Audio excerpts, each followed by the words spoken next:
people like me. You need people like me so you can point your f***ing fingers and say, that's the bad guy. That's the bad guy. That's the bad guy. That's the bad guy. That's the bad guy.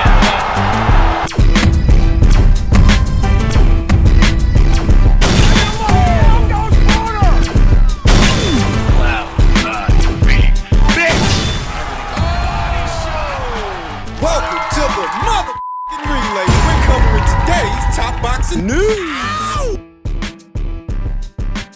Okay, and now it's time for our expanded coverage of all this past weekend's action. The heavyweight, what was supposed to be the heavyweight, Really, the light heavyweight contest. between Vanessa Joanisse, the champion, and Clarissa Shields, the challenger, both who weighed in at just under 175 pounds, making this more of a light heavyweight contest than a heavyweight contest, in spite of there being a heavyweight title on the line, Vanessa Joanisse's heavyweight title. So in the fight that only lasted 2 rounds, we saw Vanessa Joanisse try to stay in character with Clarissa Shields, the taller, longer fighter of the two. Even though she's supposed to be the one that was moving up in weight. Hardly a David and Goliath situation, hardly had a David and Goliath feel, because to the eye, Clarissa actually looked bigger than Vanessa, even though Vanessa's supposed to be the heavyweight. The heavyweight champion. In the first round, Vanessa Joanisse is coming in at a slight crouch, trying to barrel forward to get close to Clarissa Shields, who was managing the distance the way I expected her to, because she's taller and longer and lighter on her feet. So getting close to her was always going to be difficult for Vanessa, the shorter, stumpier fighter of the two, the mid-range, the inside fighter. In the first round. In the second, Vanessa tried to turn it up on Clarissa Shields, powering forward and trying to put punches together, backing Clarissa Shields into the ropes and catching a counter right hand in the exchange. A counter right hand that sent her down, sent her to the canvas for the first time, 3 times in total. So does Clarissa have power now? I have to admit that initially, I didn't pick Clarissa to win by way of knockout. I picked her by way of a points decision. I felt this was going to go the distance because Clarissa, in 14 professional bouts, has only had 2 knockouts. She's not a knockout merchant. Not characteristically, so I figured Clarissa would win a points decision. She went ahead and ended the contest early by way of a second-round knockout that started with a counter right hand in the exchange. First knockdown was off a counter right hand. The second knockdown was off a counter right hand. Followed by a third knockdown, at which point the referee, the third person in the ring, waved it off. So how come Clarissa Shields, at a much heavier weight than she's ever campaigned, was able to knock out Vanessa Joanisse where she couldn't knock out Hannah Gabriels, couldn't knock out Christina Hammer, and couldn't knock out Savannah Marshall? How come she was able to knock out a supposedly heavier woman than they were? Well, it's because she's not as good as they are. Oh. If you're looking for the reason that Clarissa Shields was finally able to knock somebody out after a very long time of not knocking anybody out, it's for two, maybe 3 reasons. 2 or 3 primarily. One is that Vanessa Joanisse was coming forward, trying to put punches together, and got caught in the exchange. She wasn't shelling up. She wasn't tucked behind a guard, trying to survive, trying to hang on. She was coming forward and opening up. And you're thinking to yourself, well, Hannah Gabriels came forward, Savannah Marshall came forward, they didn't get knocked out, why did she? Because she's not as good as they are, and most of the talent in women's boxing gets better the lower you go. The higher you go, the more fighters like Vanessa you find. So one is that Vanessa was coming forward and opening up, so she was there to be hit. 2 is that Vanessa, God bless her, she's not the same caliber of fighter as a Savannah Marshall, as a Hannah Gabriels. That's 2. 3, this is the heaviest that Clarissa Shields has ever weighed for a fight. She weighed in at 175 pounds, but what did she rehydrate to? We don't know. She looked bigger than Vanessa, and Vanessa's supposed to be the heavyweight. Vanessa's supposed to be the big one. Clarissa looked like the big one. She looked like the heavyweight in there. Now WBC heavyweight champion? For what really wasn't a heavyweight contest, because on Friday, when the girls weighed in, they both weighed in just under 175 pounds. Under 175, that's a light heavyweight contest, not a heavyweight contest. You're not impressed? No, I mean, listen, you can give Clarissa Shields credit for fighting the fighters that are there, the fighters that are up there, but it goes back to what I tell you all the time. There are just not a lot of fighters that are up there at those weights, and the ones that are, they're just not that good. And that's reality. To normally see when a fighter's moving up in weight, whether it's a male fighter or a female fighter, is they encounter adversity facing someone that's bigger than they are, that is physically bigger than they are. But the night of, you saw them. Clarissa looked bigger than Vanessa. So this is hardly like Usyk moving up to heavyweight for Tyson Fury, who was noticeably bigger than Alexander Usyk, or even Natasha Jonas moving up to junior middleweight for Chris Namis, for Marie-Eve Dicaire, For Patricia Bergould, all who were taller and longer and bigger than Natasha. It's really not the same thing. This is part of a bigger conversation, big enough that we're going to have it in another video. How are we supposed to feel about this victory? And how do other people feel about it? What are their reactions? For now, it would seem that Clarissa Shields might move forward as a light heavyweight, or a heavyweight, so to speak. And it just so happens there are two newly crowned light heavyweight champions. Che Keneally, Who's got the WBA? Lonnie Daniels, who's got the IBF. Both of these champions were crowned within the last 12 months. Clarissa can fight them. Go after them, see about mounting another undisputed run at light heavyweight, really, because this really is light heavyweight, and these are light heavyweight champions. She can do that. Yesterday's showing was a good showing and a good win over a reigning champion, though how good you think that champion was, I think that's going to depend on who you ask. Thus, what you feel about the victory will be contingent upon that. What I feel about the victory. In men's super middleweight news, Dana White slams the MGM for the disrespect to UFC amid September 14th conflict. Two titans of the game, Canelo Alvarez and Dana White, will go head-to-head September 14th in Las Vegas in a rare scheduling conflict between marquee boxing and MMA events. Mexico's Alvarez, boxing's top star, defends his unified super middleweight championship versus Edgar Berlanga at the MGM property, T-Mobile Arena, 2 miles away. UFC will stage the first live sporting event at the Revolutionary Sphere venue with UFC 306. They're calling this a conflict when it's really not a conflict for Canelo, it's a conflict for Dana. As Sean O'Malley defends his UFC bantamweight title versus Merab, I can't pronounce that, in the main event of the Riyadh season Noche UFC, as the MMA promotion plants its flag on Mexican Independence Day weekend with a non-Mexican in the main event. Well, that was stupid. A traditional date for boxing's biggest star, and a traditional date for boxing, as boxing is to Mexico what baseball is to America. It's a national pastime down there, and if you think you're just gonna horn in on that date with some MMA show, irrespective of who's backing it, you're the one who's being presumptuous, not them. Canelo's one of those guys that I respect, and hey, good on PBC's Al Heyman. UFC president Dana White told ESPN on Friday, Heyman snatched that date right away from me. The guys at MGM have done nothing but fucking disrespect me and the UFC for 20 years. It is what it is. Here we go. Dana feels disrespected for the last 20 years. It's more like you're disrespecting boxing, scheduling MMA shows on what are traditionally boxing holidays. So let's put all of our cards on the table, gentlemen. It's not a secret what Dana White has been trying to do as of late. He's trying to cash in on Mexican fight fans, and the problem is that Mexican fight fans, many of them, they watch boxing, as boxing is a national pastime in Mexico. Mixed martial arts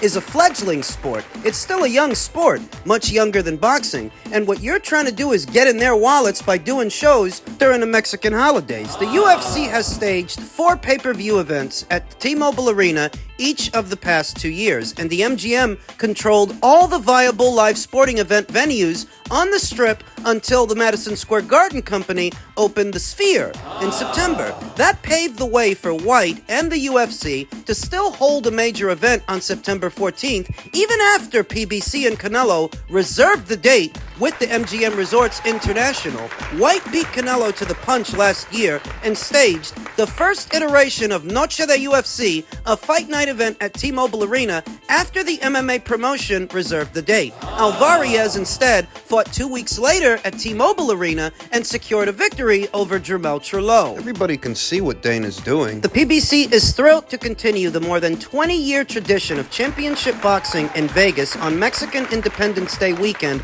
with our friends and partners MGM Resorts and T-Mobile Arena, a PBC spokesperson told ESPN on Friday. It's even more special this year as Canelo Alvarez, boxing's biggest star, will fight Edgar Berlanga on September 14th in what will be the 6th time the Mexican icon has celebrated the holiday weekend in Vegas. We wish our friends at UFC the best of luck with their event. A spokesperson for MGM Resorts International said there was nothing to add to PBC's statement. Nothing need be added. This is a long-established staple in the sport of boxing. To hold a boxing match during those days in a calendar year, what Dana White hopes to do is usurp those days from boxing to funnel fans over to the UFC. And the problem is, you're not sharing an audience. You see how much money Canelo Alvarez generates on those days, and you want to get in on that action. The problem is, that money is generated by boxing fans. Before Alvarez took hold of the revered boxing date, along with Cinco de Mayo weekend, those two Mexican holidays were reserved for Floyd Mayweather and Oscar De La Hoya before that. This year, the September weekend will be shared by both Alvarez and the UFC. That was made possible after Turki Alalshikh, the chairman of Saudi Arabia's General Entertainment Authority, agreed to sponsor UFC 306 as he continues to commercialize Riyadh's season. We will eat him. Alalshikh told ESPN about his event competing with Canelo's. Sorry, but I think you're mistaken. White, time and again, has expressed just how expensive it is to hold an event at the Sphere with its immense screens and the art direction necessary to take advantage of the venue's audio and video capabilities. The Sphere also boasts the world's highest resolution LED display, one that wraps up over and around the audience. The sponsorship money from Alalshikh and the Kingdom of Saudi Arabia allowed UFC to become the first live sporting event at the Sphere. White acknowledged last month at UFC 303 post-fight news conference that they've already spent $17 million on the event. He claimed the experience UFC delivers at the Sphere will never ever be replicated because it costs too much money. This is going to be an incredible tribute to the Mexican people for their extraordinary contributions to combat sports. How? By having Sean O'Malley headline the show. Well, that's what Dana White said. By having Sean O'Malley headline a show. Is he Mexican? Oh, I know that there are one or two Mexican fighters on the undercard of UFC 306. The undercard. But they're not headlining that show the way Canelo Alvarez is headlining his. And if you're talking about the contributions that Mexican fighters have made to combat sports, what you're talking about is boxing. Who are you talking about? Salvador Sanchez? Julio Cesar Chavez? Those are boxers. Eric Morales? Antonio Barrera? Who are you talking about? Are you talking about Juan Manuel Marquez? Are you talking about Canelo? Canelo, who's going to be fighting that same day 2 miles away. Dana White and the UFC will now have to contend with the biggest sports star in Mexico and America as far as boxing in Canelo Alvarez. Canelo is expected to cruise past Berlanga, a heavy underdog, and Alalshikh hopes it will help him secure the biggest fight in boxing afterwards. That's Canelo versus Crawford, ESPN's number 2 pound-for-pound fighter. Crawford fights Israel Madrimov on August 3rd next month in LA, the main event of the first Riyadh season event outside of Saudi Arabia. If Crawford is successful and wins a title in a 4th weight class, Alalshikh will look to match him with Alvarez next year. But I doubt that negotiations and relationships will be off to a good start when you are seemingly trying to sabotage Canelo Alvarez's event and usurp his fight date from him. Frankly, I think they're just arrogant. I will give Canelo what I think is a fair price, Alalshikh said. If he accepts it, he deals directly with me to finish the deal. I don't want anyone in the middle. I guaranteed Crawford a big fight. I want Canelo for Crawford, and Crawford wants Canelo. But if Canelo is crazy with his financial demands, I will still guarantee Crawford any fight he wants. Alalshikh has delivered 5 boxing events since he took hold of the boxing industry in October with Tyson Fury versus Francis Ngannou. His biggest boxing match was the Usyk versus Fury Undisputed Heavyweight Championship back in May. Alalshikh and White staged the first UFC event in Saudi Arabia in June. Why are you saying they're arrogant?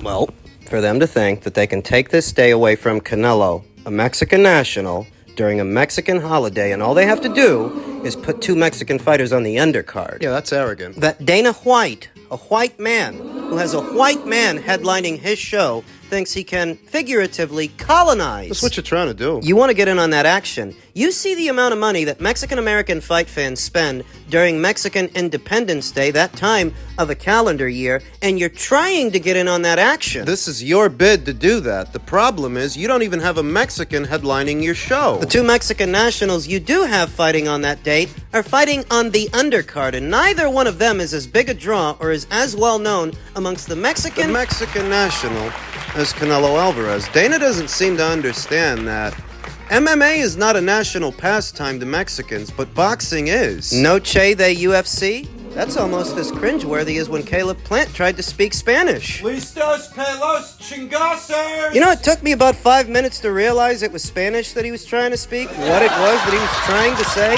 Do you think that the Mexican community, do you think they're dumb or something? Easy to prey upon or easy to trick because you're trying to trick them. You're trying to trick them into spending money on your event instead of what they normally spend money on, which is boxing at this time of year. These are very proud people, but one thing they're not is stupid. They're not stupid. They see what you're doing. Anybody can see what you're doing and why you're doing it. Now, that's not saying that Noche de UFC can't be a successful event unto itself, because it can. It has its own audience, its own demographic. But what's getting lost in translation is that it's not a shared demographic. You're not sharing an audience with boxing. Boxing fans are going to watch the boxing match, and MMA fans are going to watch the MMA match. Somewhere in between there, you have hybrid fans that watch both sports, and maybe they'll have to debate amongst themselves what they want to watch. But this is a very small pool of people.